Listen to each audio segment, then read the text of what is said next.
Who doesn't enjoy walking with fresh air and sunshine warming their face, drinking in the morning sunrise, or savoring an amazing sunset at the end of a crazy, busy day? I love to walk, and I've been on some beautiful ones. In fact, I have an entire mind movie catalog in my head of memorable walks. Don't you have one of those too? I can hit play in my mind and fondly think back on the time our family hiked high up into the Canadian Rockies.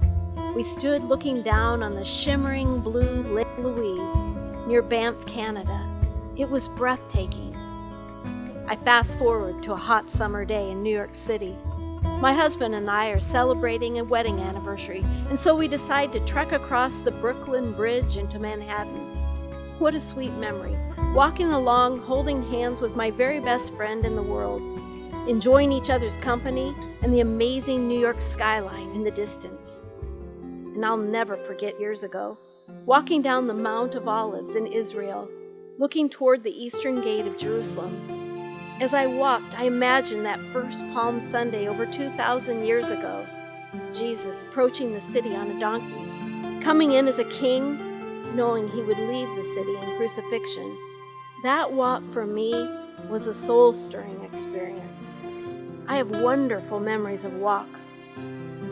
A few months ago, my daughter and I were walking down Furnace Road, just a couple miles west of here. Some of you sitting here are familiar with the Furnace Road sign. When you're trying to find High Point Camp and you hit Furnace Road, you're relieved. It's not much further, and there's hope for your motion sickness. Well, one day, we were walking along, and Laura, who loves photography, had her camera. She decided to take some pictures.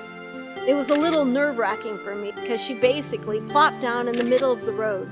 You can be sure I was watching for whatever would be coming around the bend. You have to be careful on Furnace Road. It winds and twists and turns, and you can't really know who or what is coming because much of the time you can't see around the bend in the road. Life is often like Furnace Road, full of twists and turns, and it can make us feel a bit queasy at times.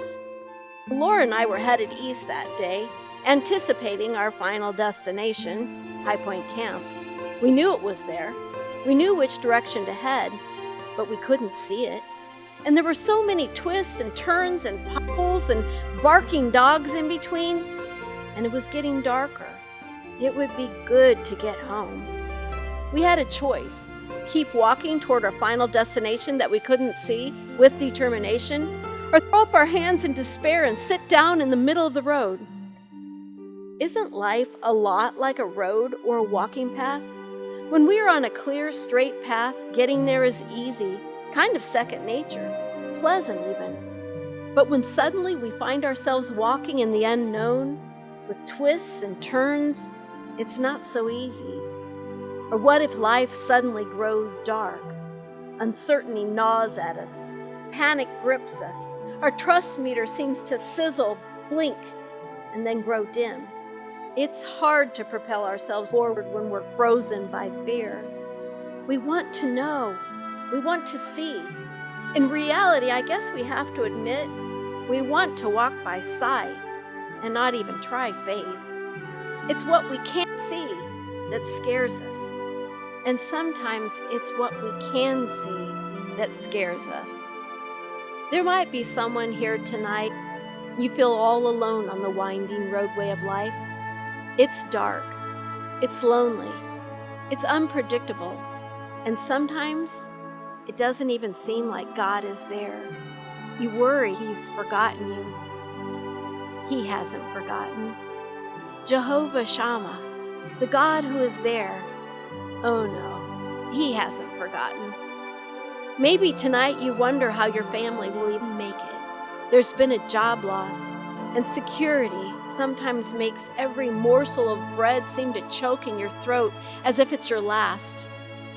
Jehovah Shammah, the God who is there, He cares about you. He has bread in the oven baking just for you. Maybe you have a loved one in harm's way defending our country. Each time you hear of a military mission, your heart pounds out of your chest. Jehovah Shammah, God is there right beside them. Or maybe you've lost a child. On that day, the sun set, the gray fog moved in, and nothing's ever been the same. God knows. Jehovah Shammah. He's there. God knows what it feels like to grieve over a child. He experienced it too. He knows how to give grace to live another day with each morning's dawn.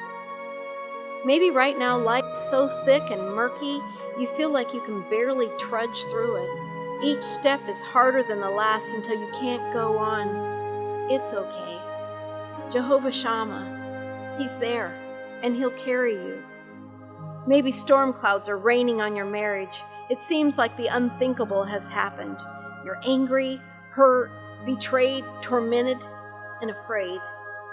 Jehovah Shammah, He's there to calm the storm. He knows what it is to be rejected. He knows what it is to forgive. Jehovah Shammah, the God who is there, the God who is here right beside us.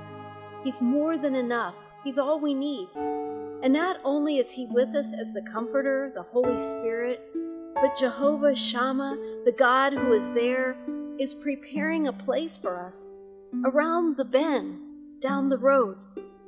This present place we are walking, this bend in the road, is just a stopover.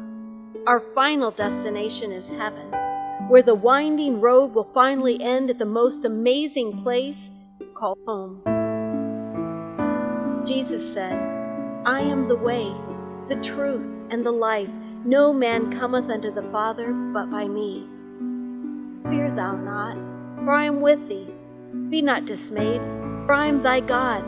I will strengthen thee. Yea, I will help thee. Yea, I will uphold thee with the right hand of my righteousness.